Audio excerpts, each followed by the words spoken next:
start local recording, and we should be recording. Cool. It looks like we are. I'll stop share and do my intro.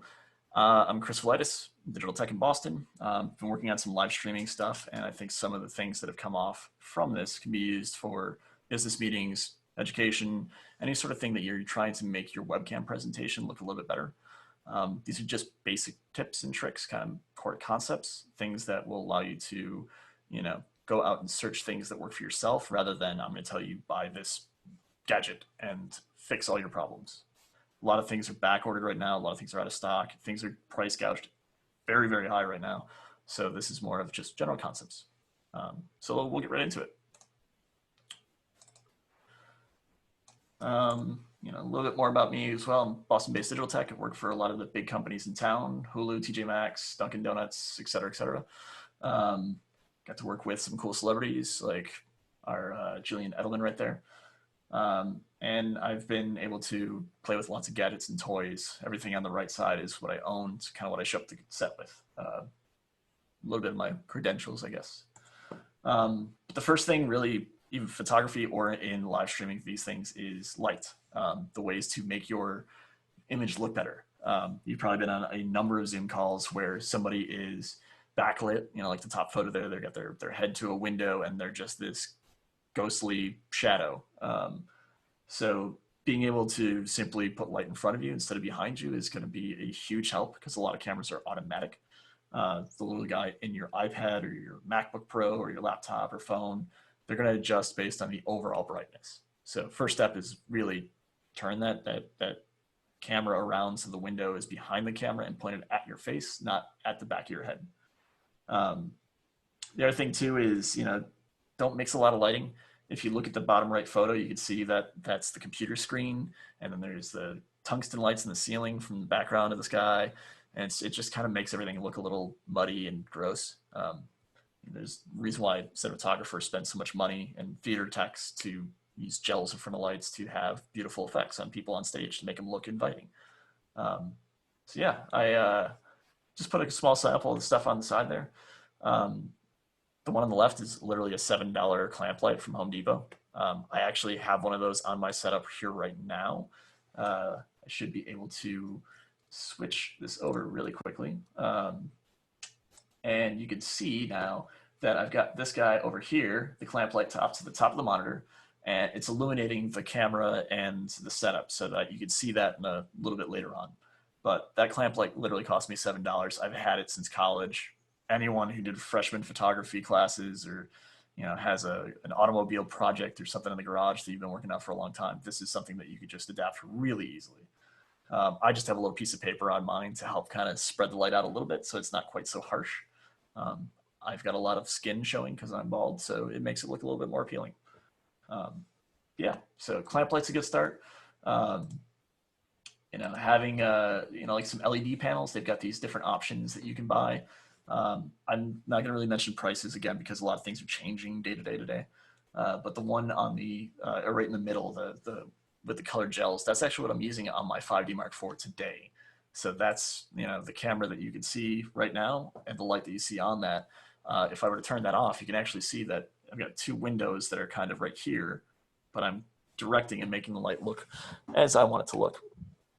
So if I turn that off and that off, you can see that I just have the window light coming in. It's still pretty good because I've got it, in front of my face, but it's not quite the same as that and that. So light, definitely the first start of any photo. And it's really not rocket science for, photographers and theater techs and everyone else. We do it all the time. So it's basically if you can light a photo or if you can, see a movie scene, you can totally make your webcam look better. So let's talk about cameras. Your cell phone camera is not the best camera in the world. Same thing with the little tiny dot that's probably smudged and fingerprinted and everything else on your computer or on your tablet. But you probably have one. Like everyone has a phone these days. They all have the ability to do Zoom calls and everything else. So there's a lot of cool accessories for them because everyone has a phone. But because they do everything, they take calls, texts, and all that stuff, they aren't really optimized for the video. So the sensors that capture all the light are very small, so they can be very noisy. And you've probably seen in Zoom calls people very pixelated and blocky. That's because they're just being blocked up by a very small sensor in low light. There's usually no manual controls, so if you have changing light conditions, your camera's going to start automatically adjusting. And the other thing is, if you're using a phone, you're generally holding it in front of your face, like down low a lot, and that's not exactly optimal. So it's hard to kind of prop it up or hold it for a long time. So you'd have to buy a prop or a stand or a cell phone holder. So yeah, you can maximize through the accessories with what you already have. In the bottom left, I put up one of those cell phone holders I was talking about, but you can do the same thing with your computer too. They make like little laptop cooling stands, or you can put it on a stack of books, anything to get the camera up higher so you're not shooting directly up your nose. Because as much as, it's nice to have the phone, there and easily accessible, you know, going straight up the nose is not the best. Um, so um, sound's actually the second biggest thing. I almost say it's the biggest thing. Before we had Zoom calls and everything else, when you got a new cell phone, that was kind of the biggest jump you would see in difference is what your sound would sound like. So it's definitely one of those things where just like plugging in a little wired mic and having it under your chin or something like that can definitely make a huge difference. If you take a look, I've got some different options here. Again, I'll have links to all this. You'll be able to get the slideshow later. But the one on the left is optimized for iPhones, but they make a Android version that's USB-C as well. And the little part on the left goes on the phone, and the part on the right clips onto your shirt. And then you will have kind of more targeted sound. So it's just getting your voice. It's not getting the echoes from your room. It's not getting the echoes from the TV that your partner or your kids are using the next room over. It's going to be a little bit less like tinny and echoey. Same sort of thing with, say, like the 1 second from the left. That's clipped in, so you can't clip it to your shirt, but you can hold the phone a little bit closer or direct it at your mouth, and it'll be like talking kind of into like a interviewing mic. The third from the left or second from the right, I guess, is another wired version, so it's a little bit less expensive, but you can see that it has the same lightning connector, so you can plug it into your iPhone, clip the other end to your shirt, and then you've got much higher quality audio. I'm using just a little clip microphone on the top of my camera. I'll show it to you guys again later, but it's a shotgun mic with a little windsock on it. It costs, I got the slightly above cheapest version that was like $100, but I think there's one that's like $70 or $60. And then on the far right, you can see like a very intense setup that you could use for like vlogging and things like that. But you can adapt it for your webcam purposes. Like I said, this is more trying to give you some ideas of things that you can look at, or different ways of looking at, like, why do I always look so far away? My arms are so huge. Why do I always sound tinny? So yeah. Oops. So the camera does matter. We talked about before, you can make your phone and your tablet and everything work. You don't quite need to do what this guy did. He's doing basically the same interface as I have, except that he's doing it with the Phantom slow motion $165,000 camera, which is like the ultimate flex. So yeah, they make dedicated webcams. I have some USB to HDMI capture devices and Blackmagic this and that and whatever. You can get those if you have a DSLR or other cameras, but you can also get a really good signal out of like a Logitech business webcam. Some of those have zoom lenses, and you can actually have the microphones much more upgraded. There might be 2 channels on it to help minimize your room echoes, things like that. So yeah, those dedicated webcams, they'll clip on top of your computer, or they'll have little tripods. They're way more plug and play. My setup, as you can see from our earlier bit, was a lot of finickiness. So it was, me trying to get audio working and this and that, because I'm doing various different things with it. But you can have a very high quality webcam if it's just clipped onto the top of your monitor. Same sort of thing with that Logitech or several other companies. I'm not going to again name specific models because I don't know what's going to be in stock when you go looking. But it's definitely something that you can get a very big range of prices and still get some pretty good quality for not a ton of investment. So the way that I'm kind of doing some of this stuff right now is USB to HDMI. So you've seen HDMI ports in your TVs and everything else. Um, you also have them on a lot of the sides of cameras. So I've got a Canon camera right now. It's got an HDMI port out, and I'm just running it through that. Sony, Nikon, lots of the 35 millimeter cameras have that too. So you want to look for something like an Elgato Cam Link. I've got an IO Gear little dongle as well. That was much cheaper than what I paid for my original Cam Link. I mentioned I paid $270 for it, but it retails for $130. So that really shows you that there's a lot of price gouging going on right now. So you really just need to look for USB to HDMI, and you can find a lot of different options. Not every camera's going to work, so you need to have clean HDMI. Um, it basically means that when you turn your 35 millimeter camera or whatever camera that you're using that has HDMI out, that it doesn't display anything over the screen. You don't see the shutter, aperture, ISO, or any of those little icons, things like that on there. So I also have a GoPro that does clean HDMI out that I'm using with us as well. I'll show you that a little bit later. But yeah, and again, don't worry about 4K. Most services, like I think I haven't seen a single one yet that does 4K for teleconferencing. You may be able to do it for uploads to Twitch or YouTube later, but it's kind of a little bit more advanced than what we're getting into today. Um, and some cameras also have webcam software. Canon released a PC-only program at the moment, but I believe they're going to do OS 10 for Mac later. And you just plug in a USB cable to your camera, and it'll turn into a webcam, and it's way more plug and play than anything that I've been using. I don't have a PC though, so I haven't been able to test it, but there are things that manufacturers are doing that you could check on their websites and see if that's an option. Other considerations: kind of keep your background clean. My office is actually a mess right now, but if I go back to the screen share that I have behind me, you can see that it's relatively clean. But if you were to look a little bit over there or in that corner over there, it's boxes and boxes and boxes. So just professional presentation is just kind of cleaning up your background a little bit. These guys in the examples here, the top left is a just simple office background, but especially since Zoom has a green screen option, you can get a little crazy. He bought himself a green screen suit and turned himself into that floating head from the Wizard of Oz. Not really important for teleconferencing, but it's kind of fun, and we're all doing too many of these anyway, so occasionally it's nice to spice it up a bit. So headphones, all of us are working with roommates or partners or kids or dogs or trains outside, whatever the case may be. So sometimes it's just hard to hear what's going on. So I have, for instance, the Sony ones, the black Sony ones at the top there that I'm using right now in this call, and it sounds crystal clear. They're noise canceling. It's great. I mean, I've been on calls while my roommate's also been on calls, and you cannot hear a thing from the other room. The other good thing is a lot of these also have microphones too.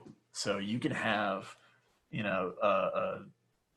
your laptop or your phone camera, but you can pair it with the headphones and have much better speakers in your ears and microphone from the headphones than just like a faraway camera or iPad. And you can walk around with them too. Gaming microphones, so some of them are wired as well, but they also tend to come with little like boom mics. So you can see that white one over there in the top right corner has just a flip down microphone. And a lot of them have little switches on the cord to mute the microphone or turn the volume up and down. So it's kind of another way to look at what's available. You can look at gaming stuff as well as wireless Bluetooth. So yeah, I mean that's pretty much it. It's lighting, it's camera, and it's sound. And these links will be in the slideshow that you guys will get later. But you can take a look. Sarmonic and Matt Hill, they both work for a company called the Mac Group. They distribute photo products. Sarmonic is a company that makes a lot of the things that I listed before, so some of the wireless microphones, things like that. And those are available on the webpage. And Matt also has some further top 10 tips as well to kind of just have another viewpoint in this. So I will stop the screen share here. It's like I said, it was nothing too intense for this specific recording and this presentation, just because I can't recommend the exact thing that'll work for you. As I look in the chat, I know some people here are theater techs. You know, they might be moving around a workspace. Or Karen, my friend, is a teacher, so she may be more stationary. So what works for George might not work for her. Um, Having a headset with a microphone, if you're presenting against some materials or walking around a space and you're having a camera pointed at things, might be a better idea than having a microphone on top of a camera. As you walk away, the sound's going to change. But if you get the headset, things stay the same. Um, so I'm going to just do a very quick share here to kind of show you my other uh, just details of what's going on. So I'll point out where my microphone is connected and the LED panel I'm using. Probably will cut my mic out, so just bear with me. So actually, cool. Microphone's still working. You see me in the bottom corner there. But yeah, so I have this this little setup here of the fuzzy sock microphone on the top of the camera itself, and then I've got the plugged in section right there into the side of the camera, and that allows me to take audio directly into the camera that I'm using and present it right out into the computer. You can also see that I've got an LED panel attached to this setup, this camera rig, and that's what's been illuminating me the whole time when I've been on the chat. So nothing groundbreaking. I'm not making L'Oreal lighting or commercial grade stuff, but it's just a little nudge up. And you could use that clamp light or a lampshade or a desk lamp, something right kind of roughly the same area, and just you have a camera, you can wave it around and you can see what your image is going to look like when you have that there. So yeah, I'm gonna take all you guys off mute, so if you have any questions, feel free to throw them out there. Beyond that, I've got like all my stuff down there in the corner, so my Instagram, my website. If you guys feel like any sort of tips or whatever else, they're not necessary by any means, but greatly appreciated. Yeah, so you guys are unmuted. It should be relatively unmuted in a second if you haven't muted yourself. Yeah, any questions? Yeah, so I've got one. Kind of thinking back to like normal times, I find myself taking conference calls in my car all the time. Yep. And generally what I do is just plug my phone in and it goes on Android Auto. But what ends up happening is the people on the call have difficulty hearing me over road noise, and then I in turn also have difficulty hearing them because they come back over my car speakers. Right. In a situation like that, is there like a particular type of headset microphone that you would recommend that can help cancel out some of that road noise? I don't know what your experience is with that. So a lot of like the presenter microphones, so some of the gaming stuff, like I wouldn't really want to be driving a car around with like the big muff ear pieces on, canceling sound out. But they do also make presenter microphones or broadcaster stuff. So it's like one single earpiece, but it has a boom mic coming around to the front. Those you typically have just a little headphone jack, or there's actually 3 rings on it instead of 2 for stereo. 3 is the microphone, and you can plug that into your camera, or sorry, plug that into your cell phone. So you can have that headset on your head and have that plugged into your phone. It should default over to the plug-in. It may be a phone setting that you have to change depending on your particular phone model, and that'll be more directed as a microphone towards your mouth. So it's the difference between having like a microphone here that's taking everything from all the different angles versus having something that's like right at your mouth that's only pointed this way, so it's only taking sound that's coming from this. Bluetooth headsets, little guys on your ears. Some of those may work better than others too. I would check the reviews, but a lot of those are also targeted. They have like a little microphone, here, but it's pointed towards your mouth only. So instead of being pointed like this way or that way and getting all the car sound around you, it should help a little bit. Now, a car is a big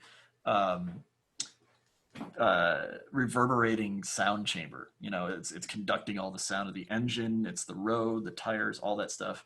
And that will get transmitted in some manner through most of your video. But having the targeted microphone pointed at here will be like having one of those bubble microphones at the NFL games that are pointed at players.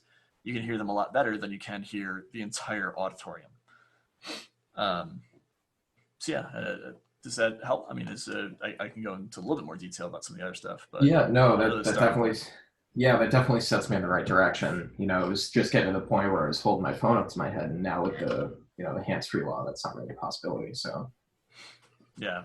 And, some cars as well, some are better than others, but like, my mom's Chevy has a little microphone that's directional right above her flip down visor. So that's in an effort to kind of help cancel out the car noise. There may be processing in the car to like get over its own noise. Some are better than others. so you're saying I It's should kind yell of at Honda for what they've done, or what they haven't done, rather. I mean, you can get a Prius, you'll have no engine noise. Yeah, but also no dignity. So, I got a question there from Carrie in the chat wondering how I've got my info overlaid on my video. So, one of the reasons why, before this particular recording, there was another recording that we were doing where I was having issues, is I'm actually not using Zoom as what I'm plugging my camera directly into. I'm using a program called OBS. So let me see if I can share OBS with you guys here. So this is OBS, and I'm outputting a microphone from this program, or a microphone and a video from this program into the Zoom as a virtual webcam. This is getting far more advanced and not really something I'm going to get heavily into there. But if you take a look down here, there's the different scenes, and one of those scenes has my information right there. So that's how I'm doing it for this. This is again kind of an outshoot of what I'm trying to put together for my photo and video clients. So for instance, we may want to have their logo in the bottom right corner. We may want to have information if the video freezes, they can call and be like, yo, the video is frozen, or whatever the case may be.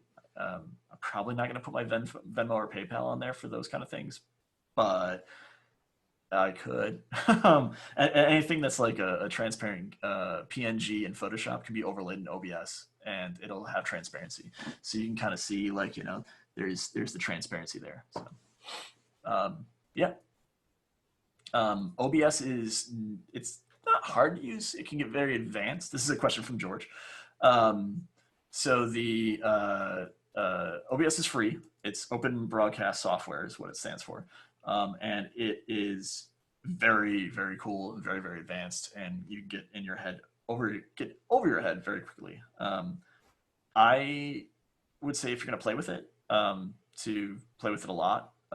As I was trying to get various different scenes to work. I could get them to kind of work, but then my microphone might not switch over. So that was definitely a bummer. And that was kind of how I was switching things back and forth.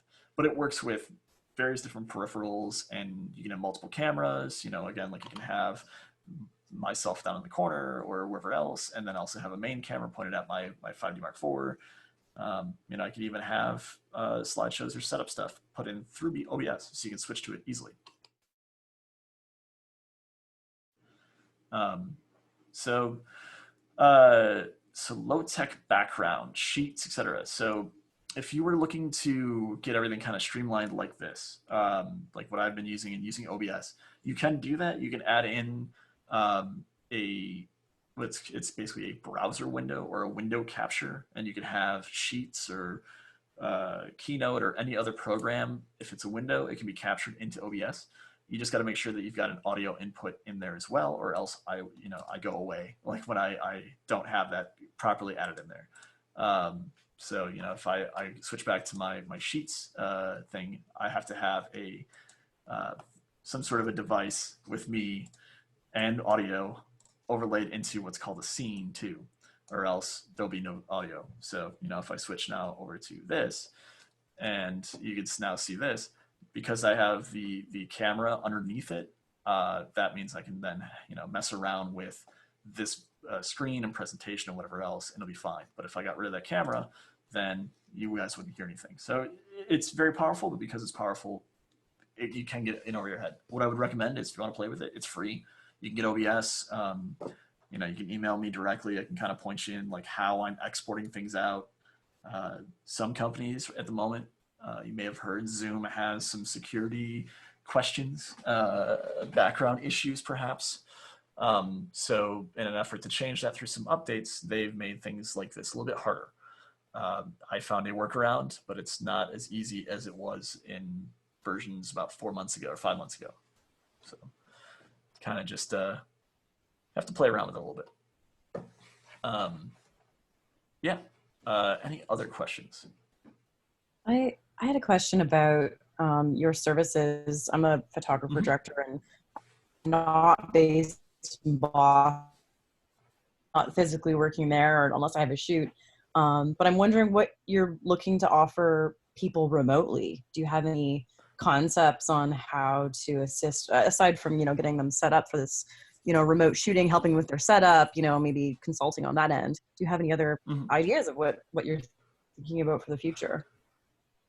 So the actual setup that I've been playing with is actually kind of scalable. So using the setup, the camera and the light and the microphone I have right now would be part of a package where if you were on set with me, I would be streaming from the capture computer, whatever Lightroom or Capture One, whatever is being connected to the camera. I can stream the capture screen from that to the remote client through Zoom. So the equipment that I'm using sees it as a webcam, so you can use it as a webcam. So even though it's Capture One's whatever window, as long as it's an HDMI source, you can put it into any of these capture devices and then have it into a streaming computer um, with multiple sources. Having the different like the GoPro or having the other screen, whatever the case may be. You can switch back and forth. So if you wanted to have a behind the scenes camera of the set, and so while you're setting up and you still want the client to see that you guys are working or have that feel like before all this happened of, they would be in the corner in the client couch or conference room area, there, but working on their laptops, things like that. Now they can have a behind the scenes camera. If they have questions, then you would be able to switch over to like say this setup and the microphone and everything else would plug in. And then you'd be able to have a iPad mounted like right below the camera with the zoom on it so that you can teleconference. So it's like having a back and forth, like pulling the client over to look at props or makeup or wardrobe or whatever the case may be. You can wheel this camera around.